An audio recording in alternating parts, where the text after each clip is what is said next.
Assalamualaikum warahmatullahi wabarakatuh. Para penonton dan mati sekalian, bertemu lagi dalam satu ruangan yang kita panggil sebagai Debaran PRU ke-13. Saya ulang lagi, Debaran PRU ke-13.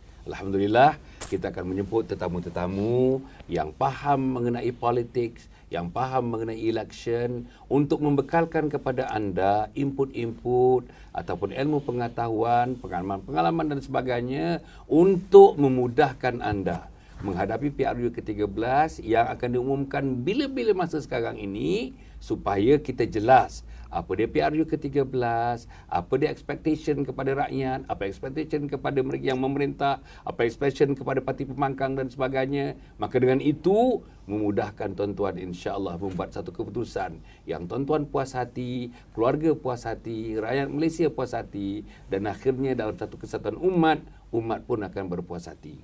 Bersama dengan saya untuk meneruskan program ini tidak lain tidak bukan ialah kita menjemput Datuk Dr. Zainul Fitri, Datuk Osman, ahli akademik, penulis dan kolumnis yang banyak juga menulis mengenai hal-hal politik, hal-hal pentadbiran pemerintahan dalam negara ini. Jadi selamat datang Datuk. Dan kita nak teruskan Datuk. Saya ingat yang kita pernah berjumpa Datuk, kita pernah berbincang tentang mengatakan bahawa PRU 13 is the mother of all election. PRU ke-13 ini adalah merupakan ibu segala pilihan raya dan kita telah bincang. Ya. Tapi saya nak menyebutkan, saya nak pergi kepada yang begini Datuk ya.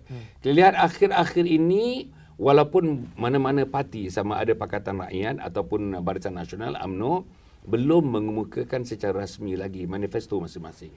Tetapi gambaran-gambaran manifesto itu sudah pun dikeluarkan sama ada Pakatan Rakyat ataupun Barisan Nasional. Misalnya dalam lawatan Perdana Menteri baru-baru ini ke Kelantan misalnya kan ya, Perdana Menteri kata akan biar BN akan menyediakan membina satu stadium baru untuk rakyat negeri Kelantan.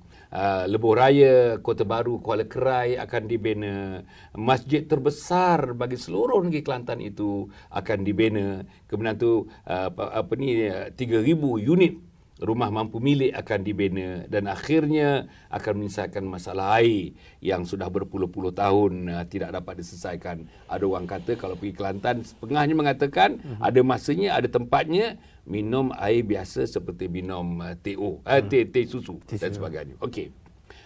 Di satu pihak pula Pakatan Rakyat Datuk free education, education percuma misalnya hingga ke universiti, hapus PTPTN, kurangkan harga kereta, royalti minyak 20% untuk Sabah dan Sarawak, hapuskan tol dan berbagai-bagai lagi. Yang setengah-setengahnya kalau mengikut pemerhati-pemerhati mengatakan kalau ini dilaksanakan dalam pemerintahan Pakatan Rakyat nanti, negara akan bankrupt dalam tahun-tahun pertama saja dah bankrupt. Jadi, apa peranan, saya nak tanya Datuk ni, apa peranan tawaran-tawaran yang sedemikian dalam konteks kita menghadapi PRU ke-13 sebagai the mother of all election? Okey. Bila kita mendapat tawaran kedua-dua belah pihak, maka orang yang mendengar tawaran ini ada golongan yang menelan tawaran ini sebulat-bulatnya. Maka ya, ini benar. Ada golongan yang fikir bahawa betul ke tak betul tawaran ni? Kan? Boleh percaya ke? Kan? Tawaran ini. Ada yang golongannya yes, tawaran yang ini bagus, tawaran ini tidak bagus. Jadi dia terus buat keputusan. Jadi ada dua kumpulan yang buat keputusan lah. Jadi kalau kita lihat di Pakatan Rakyat, mereka ni telah memerintah di 4 buah, Kedah, Kelantan, Selangor dan Pulau Pinang. Keempat-empat buah kerajaan Pakatan Rakyat ini harus kita lihat apakah janji-janji ataupun lontaran iklan-iklan yang telah dilontarkan pada tahun 2008 yang membolehkan mereka itu memerintah negeri telah dilakukan. Ya. Kalau di Selangor saja banyak isu yang telah diketengahkan oleh rakyat. Isu tak bayar duit anak pergi tadika, isu ibu tunggal. Ini adalah janji-janji ataupun periklanan tawaran-tawaran yang diberikan pada 2008 yang tidak dilakukan. Jadi kalau kita nak mempercayai sesuatu, dia mesti ada track record, Datuk. Kalau dia tak ada track record, kita tidak boleh mempercayai orang tu. Tetapi ada juga orang yang menelan bulat-bulat perkara ni. Ya, betul. Kalau contoh free education hingga ke universiti. Di Selangor ni saya bagi contoh, ada UNICEF. Di bawah kerajaan negeri. Kenapa tidak diberikan aja pendidikan percuma kepada semua pelajar yang ada? Buat je lah sekarang. Kenapa nak harus tunggu, menunjukkan bahawa kesungguhan mereka supaya dia menjadi, orang kata, the teaser. The teaser to the mother of the election. Okey, kalau betul saya nak kasih free semua, maka ada teasernya. Kenapa tak lakukan teaser tersebut? Ini ada kuisnya. Kenapa tak lakukan teaser kepada kuis? Ya, jadi mereka tidak memaparkan rekod-rekod yang boleh dipercayai. Okey. Tetapi bagi orang yang memikirkan sama ada betul ke tidak, inilah sistem penilaian yang mereka gunakan. Sama ada betul ke, kau dah buat ke, tidak ke. Tol dekat Batu Tiga tu. Kenapa tak hapuskan aja? Ini bawah kerajaan negeri. Ya? Air. Soal air. 30% adalah syarikat Sabah itu kepunyaan negeri. Tidak juga dilakukan. Jadi banyak perkara-perkara yang menjadi soal mempertanya-tanya kepada kita. Di negeri Kelantan. Manifesto negeri Kelantan. Masjid lah. Soal masjid lah. Masjid. Mana proses masjid yang pernah dilakukan, yang pernah dibuat? 2.2 bilion ringgit telah diberikan oleh Kerajaan Persekutuan pada sejak tahun 2010 untuk melakukan pembersihan atau membaik pulih air di Kelantan. Mana duitnya, apakah yang telah dilakukan? Jadi mungkin orang-orang yang tidak tahu tentang isu, dia akan menelan bulat-bulat. Macam kita lah. Kalau kita dengar orang cakap cerita tu bagus, pergilah tengok wayang tu, bagus cerita ni. Ya, aku tengok bagus, dia punya review bagus. Tapi bila kita tengok, cukup mengecewakan apabila tengok wayang tersebut. Ya? Banyak kali saya kena tipu. Bila orang kata wayang tu bagus, tapi bila saya pergi tengok, dia tidak sebagus apa yang saya lihat. Sebab mungkin penilaian saya lain. Sistem penilaian saya lain, berbeza dengan orang itu. Jadi apabila perkara ini berlaku, janji-janji ataupun lontaran-lontaran tawaran-tawaran ini berlaku, kita mengharapkan bahawa rakyat lebih bijak berfikirlah. Bijak berfikir, tengok daripada kacamata realiti. Kita tengok dari satu pihak apa yang telah dia lakukan selama 50 tahun, apa yang telah dilakukan. Tiada kepincangan, bohonglah. Kalau tiada kepincangan, tiada apakah pentadbirannya bagus 100% perfect, bohonglah kalau kata 100% perfect. Mesti ada, tidak ada perfectnya. Tetapi tidakkah ramai rakyat yang mendapat keuntungan daripada pentadbiran tersebut? Jadi kita harus lihat siapa yang telah merasa kenikmatan pentadbiran tersebut. Anak kita, cucu kita punya anak-anak lain, anak menantu kita. Kita kena buat penganalisaan itu secara sejujur mungkin supaya kita tidak tersalah makan tawaran periklanan. Orang nak menjual barang tu kan, orang mesti iklan benda yang bagus. Dan orang jual barang mengiklankan benda yang tak bagus, rugi jelah. Betul. Saya nak tanya tentang pada bacaan Datuk lah tentang pengalaman bukan saja di Malaysia, di luar di Malaysia ini. Peranan tawaran-tawaran dan akhirnya berbentuk manifesto. Macam kita pun pernah bincang, Datuk, ya, dalam mana-mana pilihan raya pun ada beberapa faktor yang menjadi alat bahan pemilihan kepada pengundi. Misalnya parti. Kedua, calon misalnya. Ketiga, cara dia menguruskan, parti itu menguruskan partinya. sama ada partinya mantap, pengurusannya mantap atau tidak. Dan juga di antara yang disebut seperti yang baru-baru ini berlaku di Amerika antara Obama dengan Romney dan di Britain sebelum ini dan berbagai-bagai, dikatakan bahawa manifesto adalah merupakan salah satu perkara yang sangat penting yang diambil kira oleh pengundi. Macam mana di Malaysia ini?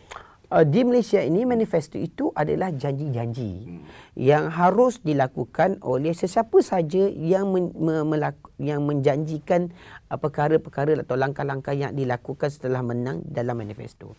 Jadi apabila manifesto dibuat, dipaparkan, maka ini adalah janji yang nak dilakukan oleh kepada rakyat. Rakyat pula melihat manifesto ini, adakah saya terlibat secara langsung dalam manifesto ini ataupun tidak. Kalau manifesto ini dilakukan macam mana ya, terlalu banyak wording atau awang-awang, orang malas nak baca, orang Malaysia, rakyat Malaysia ni bukan rakyat yang suka membaca Jadi dia kalau banyak sangat penulisan hingga sampai dia membiolkan kepala dia, maka dia tidak merasa kepada manifesto tersebut. Tetapi manifesto yang merasa kepada dia, kurang itu, kurang ini, kurang duit, minyak akan dikurangkan. Tol akan dihapuskan.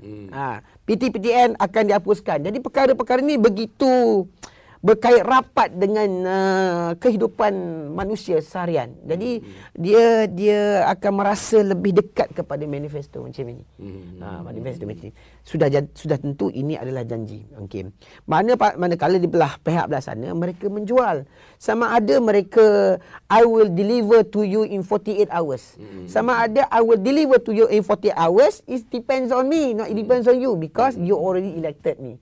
You telah mengundi saya, telah vote saya untuk saya memerintah negara ini. Maka untuk melaksanakannya itu adalah mengikut budi bicara saya.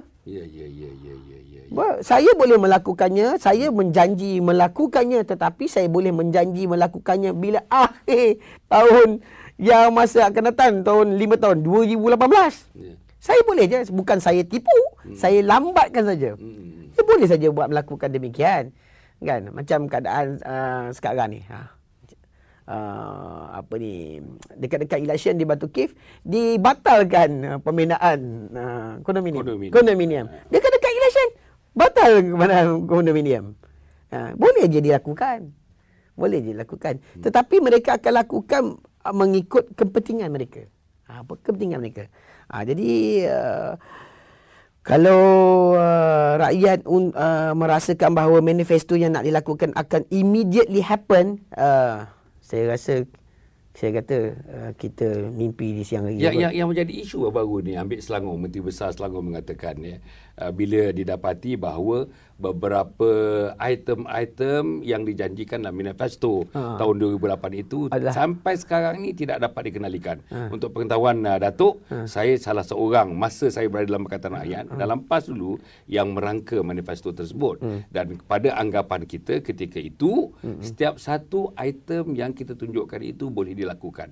Dan jangan lupa cash reserve Kerajaan Negeri Selangor sekarang ini dalam 2.2 bilion dan sudah tentu mampu untuk melaksanakan manifesto tersebut. Sekarang ini berdepan dengan masalah legal sekarang ni, masalah undang-undang ibu tunggal, menyaman dia, orang yang dapat air percuma, menyaman dia, menyaman kerajaan negeri, orang asli menyaman kerajaan negeri. Ini menggambarkan bahawa manifesto yang dijanjikan 4 tahun, 5 tahun dulu tidak dilaksanakan, dan apa pula pandangan rakyat untuk PRU yang ke-13 ini terhadap parti yang tidak dapat melaksanakan manifesto seperti itu.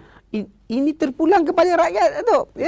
Kalau rakyat sudah boleh melihat dan menganalisa, menilai bahawa mereka tidak melakukan, maka rakyat negeri Selangor khususnya harus menolak Pakatan Rakyat.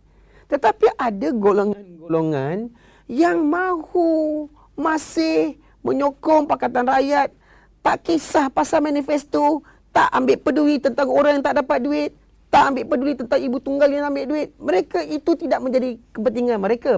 Sebab itu tak ada kena-mengena dengan saya. Tak ada kena-mengena dengan saya. Bila benda tu tak ada kena-mengena dengan saya, mengapa saya harus kisah sama ada Pakatan Rakyat menunaikan manifestonya kepada ibu tunggal, contoh. Sebab tak ada kena-mengena. Kan? Apa pun saya harus mempertahankan Pakatan Rakyat. Jadi ada golongan macam itu, Datuk. Ada golongan saya nak kata taksub. Boleh je nak kata taksub, ya. Nak kata orang makan telan bulat-bulat benda ni tak kisah pahit ke apa, telan juga. Ada juga orang yang sebegitu. Jadi perkara ini kita risau, Datuk, apabila rakyat sudah tidak lagi boleh menilai secara rasional antara yang baik dengan yang tidak baik, antara yang memberikan janji-janji manis yang tak tentu hala kepada orang yang telah menunaikan banyak perkara dan faedah kepada kita. Terima kasih, Datuk. Para penonton dan mata sekalian, kita telah pun mendengar hujah-hujah dalam suasana masa yang tidak mengizinkan, begitu mantap yang diberikan oleh Datuk Doktor kita mengenai isu yang kita bincangkan hari ini, iaitu tentang tawaran-tawaran atau manifesto, di mana letaknya tawaran dan manifesto itu dalam menentukan pemilihan di kalangan rakyat, dalam memberikan undi kepada mana-mana parti dalam pilihan raya. Dalam konteks yang kita bincangkan ini ialah PRU yang ke-13. Terima kasih kepada semua. Jumpa lagi. Terima kasih kepada Datuk Doktor. Mudah-mudahan Allah memberikan kekuatan kepada kita untuk meneruskan pemberian sedikit ilmu, sedikit kemahiran, sedikit pengalaman tentang kepeliharaan ini kepada para penonton daripada Datuk Doktor kita. Wassalamualaikum warahmatullahi wabarakatuh. Assalamualaikum.